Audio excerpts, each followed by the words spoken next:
Today we are going to diagnose $1.5 billion phishing attack and trying to understand which tools and techniques is used in this particular attack. The attack was divided into the 6 steps. First step being information gathering, then phishing, then exploit number 1, then monitoring, then exploit number 2, and after that common sense. Now, let's continue with the information gathering. Bybit is the world's second largest crypto exchange, and because of this, they got industry's best class security and protocols. They have divided their funds into the two sections: cold wallet and hot wallet. Cold wallet is the location where their most of the funds, like billions of dollars, are residing, and hot wallet is the location where they have small amount, the amount which can be used for the daily transaction and amount which can be used to provide liquidity for the traders. Bybit provides different services: exchange, wallet, and trading services. Every single day, Bybit has to move some amount from the cold wallet to the hot wallet so that they can provide some liquidity to the daily traders. But to transfer crypto from the cold wallet to hot wallet, it needs to be signed from at least 3 out of 5 trusted partners. Then only transaction can go through. Based on this information, hackers targeted the main person which was out of that 5 member or trusted partners. And that's where second step begins, which is phishing.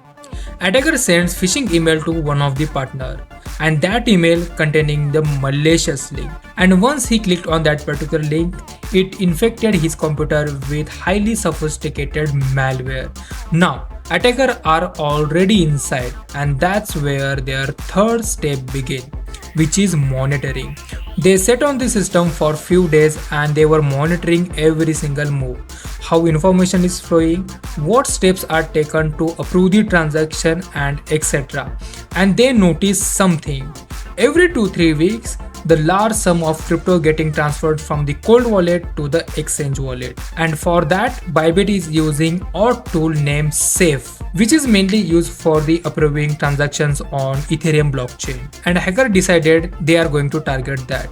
They created fake Safe interface, which is mostly common in the reverse proxy tools like the Eugenics. The beauty of reverse proxy tool is the website will look exactly same.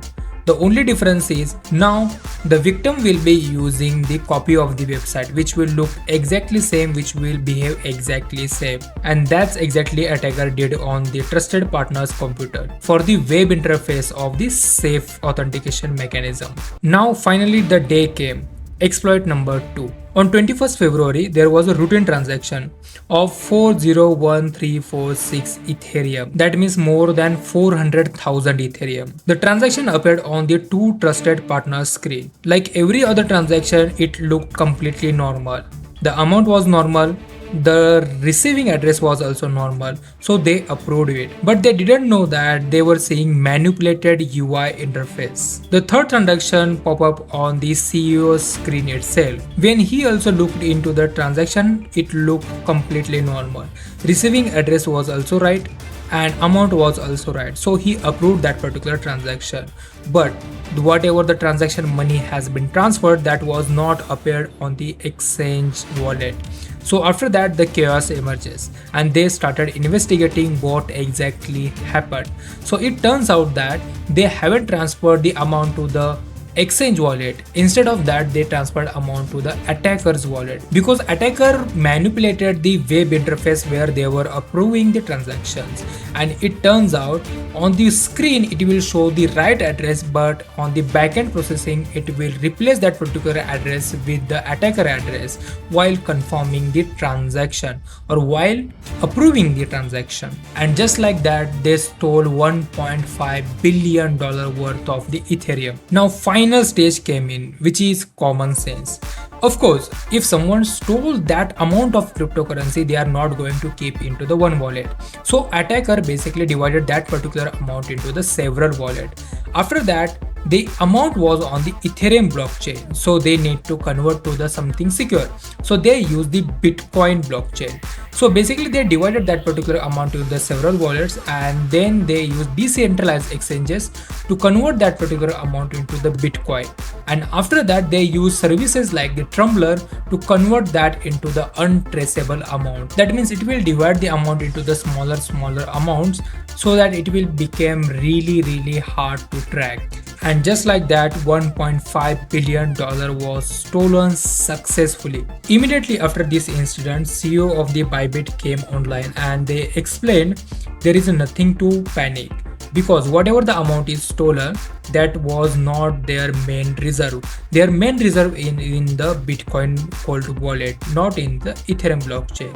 So even if the stolen amount is not recovered, then also Bybit can repay the users and bear that all losses. By his speech, it was clear that people can trust the Bybit. And not only that, after complete panic, people started withdrawing the amount from their Bybit wallet.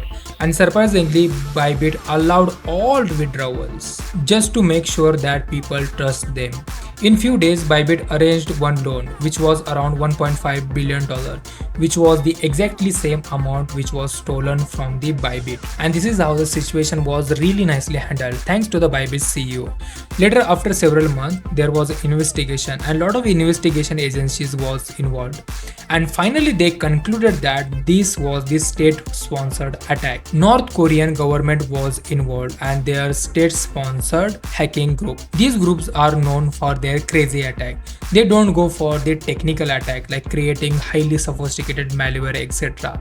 They basically try to exploit the humans itself, and they always target the high value targets. This group name is Lazardius, and of course their members are all over the world. I hope you like this particular story. If you do, please make sure that you like and subscribe to the channel. Thanks for watching and see you in the next.